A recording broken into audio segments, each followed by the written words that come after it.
everybody, this is Saul Castañeda with MCSE Green Wheels, and I'm here at home. Just kind of like following up, we had mentioned in the video that there's a differences between the Cobras, the GTs, and the Cobra Rs. There is a couple differences, and there's a lot of people out there that wonder, well, what it is. First and foremost, there are no convertible Cobras. Let's just go ahead and put it out there, guys. There are no convertible Cobras. So if you're out there and you go and run across something that someone says they're selling a convertible Cobra, they're a liar.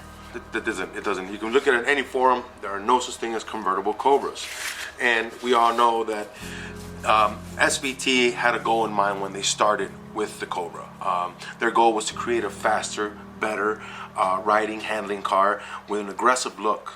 That's what they really wanted. So with the difference of the GT, not a real whole lot of differences came about. I mean, there was a change of body modifications, your rear bumper, and of course that rear wing, the side skirts, you know, or the side flares had changed up. Whereas in the GT, they have kind of a little vent hole. On the Cobras, they did not.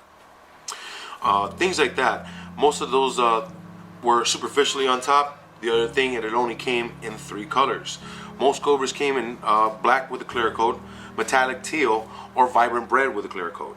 It said it's either reddish orange, but that's up to you guys. You guys let me know what you think of that. So the real big differences to most of these Cobras came under the hood. SVT team, which by the way stands for Special Vehicles Team, I had to look that up. They were, when they were introduced, because SVO failed miserably in the 80s, and we've seen those cars in the 80s. Let's not go into those cars like the Shelby Charger, or the Shadow, the Pulsar, the Celebrity. Let's not forget that ever so powerful Sunbird either. God. So it kind of makes you really want a 93 Cobra. That's what I'm saying. Most of these cars, they had the improved intake. 70 millimeter mass airflow, 65 millimeter intake. They had the better heads. They had the GT40 heads, larger valves, larger springs. They had undersized crank with an oversized water pump for it. Still the 302 50 V8, just tuned out a little bit better. Better exhaust. The whole thing of the suspension, they had better suspension, where in the front it ran, I would say, 450 to 550 pound coil springs, and in the rear they said they toned it down to about 160. My idea of that would be to have the car sit down more as it launched, because as we all know, these Fox bodies have a tendency to get squirrely, and that was due to those upper control arms, which the SVT team decided to do, and they increased the size of that upper control arm bushing for just that reason, so it wouldn't dance on you. Those are some of the differences between the Cobra and the GT. As we all knew, the GT was like, power windows, power locks, very nice, sunroof, and all the good amenities. Some of the Cobras did not have that. As a matter of fact, most Cobras, all Cobras had no cruise control. So that's one of the things, and they only came with 5 options. They came with a powered front driver's seat, leather, either cloth or leather. It came with the CD, the rear window defrost, and of course either a sunroof or without. So those were your little differences between that. And then, as we all know, when SVT set out to do this, they wanted to differentiate from putting out another GT, and of course to really make you know that you were getting the bang for your buck, because at the time when the Cobra came out, it was at $18,505. Sounds like a lot of cash for 93 to me. As we all know, like, the Cobra actually debuted in 92 at the Chicago Auto Show. So SVT brought out this beautiful, Cobra out to the public, and now, out of those 5,100 cars were made of Cobras. 107 of those are Cobra Rs. The others are just the Cobras. And there are slight differences between your Cobra and your Cobra R. For number one, the R in Cobra stands for racing. So they bare-boned this car. They used as little as possible.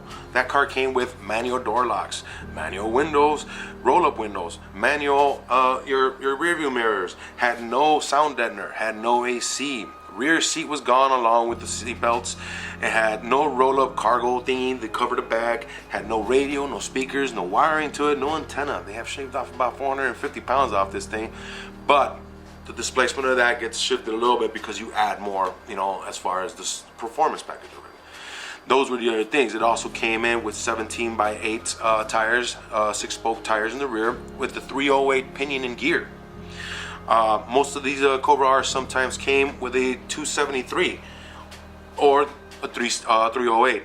The braking system for these cars at the rear, man, most of them as far as the Cobra ran the 13 in the front. You know, the larger calipers and the larger rotors. Where in the rear, for the GT, it ran a standard drum 4-lug setup. And for a Cobra, it came with a 10.5 vented rotor, but it had a 4-lug. Whereas the Cobra R had the 10.5 vented 5-lug. That's a little bit of the difference there that you'll see with these cars. Again, we don't talk about automatic transmissions because no Cobra came with one. Yes, no Cobra had an automatic transmission. So I won't go into those gearings because that's all GT stuff. Let's leave it there with those GTs. So remember, guys, if you're looking for a Cobra, none of them came in automatic. And guess what? Not convertible. The colors for them are very simple, and all Cobra R's came in red only.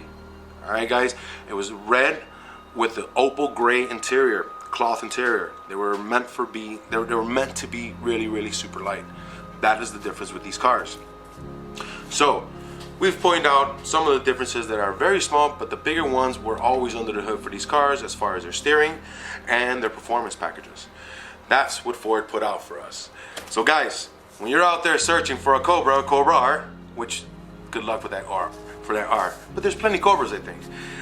Remember, these are some of the things. You can find most of these on Mustangspec.com or SVTperformance.com. You'll find most and all of these little differences between these cars. Also, LMR has some pretty good write-ups. Guys, I want to thank you very much. Thanks for tuning in for our YouTube channel. Please don't forget to subscribe. Keep track of us on our Instagram and our Facebook, and we'll be back with some more Foxbody stories. Thanks a lot, guys. Hey, don't forget to subscribe. Next videos are coming right up. See you soon, guys.